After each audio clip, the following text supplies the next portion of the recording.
Chapter 23. And Paul, earnestly beholding the council, said, Men and brethren, I have lived in all good conscience before God until this day. And the high priest Ananias commanded them that stood by him to smite him on the mouth. Then said Paul unto him, God shall smite thee, thou whited wall, for sittest thou to judge me after the law, and commandest me to be smitten contrary to the law? And they that stood by said, Revilest thou God's high priest? Then said Paul, I wist not, brethren, that he was the high priest, for it is written, Thou shalt not speak evil of the ruler of thy people.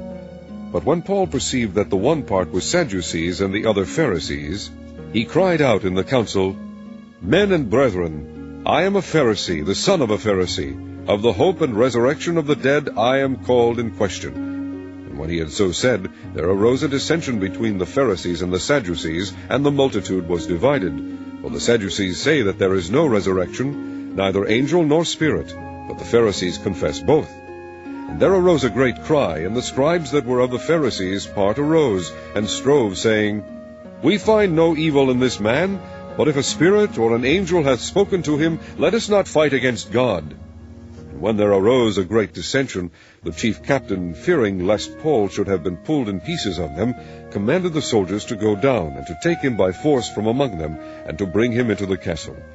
And the night following the Lord stood by him, and said, Be of good cheer, Paul, for as thou hast testified of me in Jerusalem, so must thou bear witness also at Rome. And when it was day, certain of the Jews banded together, and bound themselves under a curse, saying that they would neither eat nor drink till they had killed Paul. And they were more than 40 which had made this conspiracy. And they came to the chief priests and elders, and said, We have bound ourselves under a great curse, that we will eat nothing until we have slain Paul. Now therefore ye with the council signify to the chief captain, that he bring him down unto you tomorrow, as though ye would inquire something more perfectly concerning him, and we, or ever he come near, are ready to kill him. And when Paul's sister's son heard of their lying in wait, he went and entered into the castle, and told Paul. Then Paul called one of the centurions unto him, and said, Bring this young man unto the chief captain, for he hath a certain thing to tell him. So he took him, and brought him to the chief captain, and said, Paul the prisoner called me unto him, and prayed me to bring this young man unto thee, who hath something to say unto thee. Then the chief captain took him by the hand, and went with him aside privately, and asked him, What is that thou hast to tell me? And he said, The Jews have agreed to desire thee that thou wouldest bring down Paul tomorrow into the council, as though they would inquire somewhat of him more perfectly. But do not thou yield unto them, for there lie in wait for him of them more than 40 men, which have bound themselves with an oath, that they will neither eat nor drink till they have killed him. And now are they ready, looking for a promise from thee.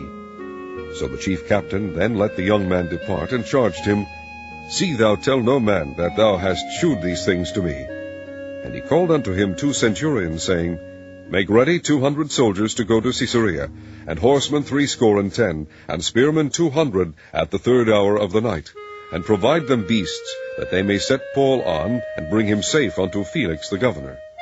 And he wrote a letter after this manner. Claudius Lysias, unto the most excellent governor Felix, sendeth greeting. This man was taken of the Jews, and should have been killed of them. Then came I with an army, and rescued him, having understood that he was a Roman. And when I would have known the cause wherefore they accused him, I brought him forth into their council, whom I perceived to be accused of questions of their law, but to have nothing laid to his charge worthy of death or of bonds. And when it was told me how that the Jews laid wait for the man, I sent straightway to thee, and gave commandment to his accusers also to say before thee what they had against him. Farewell. Then the soldiers, as it was commanded them, took Paul, and brought him by night to Antipatris. On the morrow they left the horsemen to go with him, and returned to the castle, who, when they came to Caesarea, and delivered the epistle to the governor, presented Paul also before him. And when the governor had read the letter, he asked of what province he was. And when he understood that he was of Cilicia, I will hear thee, said he, when thine accusers are also come. And he commanded him to be kept at Herod's judgment hall. Chapter 24. And after 5 days Ananias the high priest descended with the elders, and with a certain orator named Tertullus, who informed the governor against Paul. and when he was called forth, Tertullus began to accuse him, saying, Seeing that by thee we enjoy great quietness, and that very worthy deeds are done unto this nation by thy providence, we accept it always, and in all places, most noble Felix, with all thankfulness. Notwithstanding that I be not further tedious unto thee, I pray thee that thou wouldest hear us of thy clemency a few words. For we have found this man a pestilent fellow, and a mover of sedition among all the Jews throughout the world, and a ringleader of the sect of the Nazarenes, who also hath gone about to profane the temple, whom we took and would have judged according to our law. But the chief captain Lysias came upon us, and with great violence took him away out of our hands, commanding his accusers to come unto thee, by examining of whom thyself mayest take knowledge of all these things whereof we accuse him. And the Jews also assented, saying that these things were so. Then Paul, after that the governor had beckoned unto him to speak, answered, Forasmuch as I know that thou hast been of many years a judge unto this nation, I do the more cheerfully answer for myself, because that thou mayest understand that there are yet but 12 days since I went up to Jerusalem for to worship. And they neither found me in the temple disputing with any man, neither raising up the people, neither in the synagogues nor in the city, neither can they prove the things whereof they now accuse me. But this I confess unto thee, that after the way which they call heresy, so worship I the God of my fathers, believing all things which are written in the law and in the prophets, and have hope toward God, which they themselves also allow, that there shall be a resurrection of the dead, both of the just and unjust. And herein do I exercise myself, to have always a conscience void of offense toward God and toward men. Now after many years I came to bring alms to my nation and offerings, whereupon certain Jews from Asia found me purified in the temple, neither with multitude nor with tumult, who ought to have been here before thee, and object, if they had aught against me. Or else let these same here say, if they have found any evil doing in me, while I stood before the council, except it be for this one voice, that I cried standing among them, Touching the resurrection of the dead, I am called in question by you this day. And when Felix heard these things, having more perfect knowledge of that way, he deferred them, and said, When Lysias the chief captain shall come down, I will know the uttermost of your matter. And he commanded a centurion to keep Paul, and to let him have liberty, and that he should forbid none of his acquaintance to minister or come unto him. And after certain days, when Felix came with his wife Drusilla, which was a Jewess, he sent for Paul, and heard him concerning the faith in Christ. And as he reasoned of righteousness, temperance, and judgment to come, Felix trembled, and answered, Go thy way for this time. When I have a convenient season, I will call for thee. He hoped also that money should have been given him of Paul, that he might loose him, wherefore he sent for him the oftener, and communed with him. But after 2 years, Porcius Festus came into Felix's room, and Felix, willing to shew the Jews a pleasure, left Paul bound. Chapter 25. Now when Festus was come into the province, after 3 days, he ascended from Caesarea to Jerusalem. Then the high priest and the chief of the Jews informed him against Paul, and besought him, and desired favor against him, that he would send for him to Jerusalem, laying wait in the way to kill him. But Festus answered, that Paul should be kept at Caesarea, and that he himself would depart shortly thither. Let them therefore, said he, which among you are able, go down with me, and accuse this man, if there be any wickedness in him. And when he had tarried among them more than 10 days, he went down unto Caesarea, and the next day, sitting on the judgment seat, commanded Paul to be brought.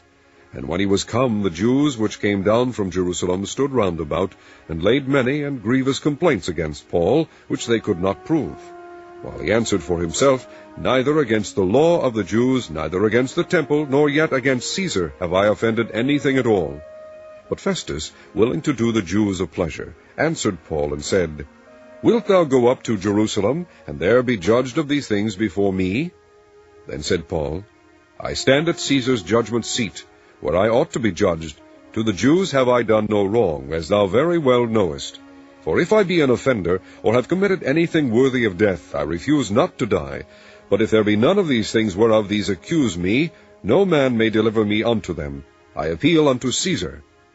Then Festus, when he had conferred with the council, answered, Hast thou appealed unto Caesar? Unto Caesar shalt thou go. And after certain days King Agrippa and Bernice came unto Caesarea to salute Festus.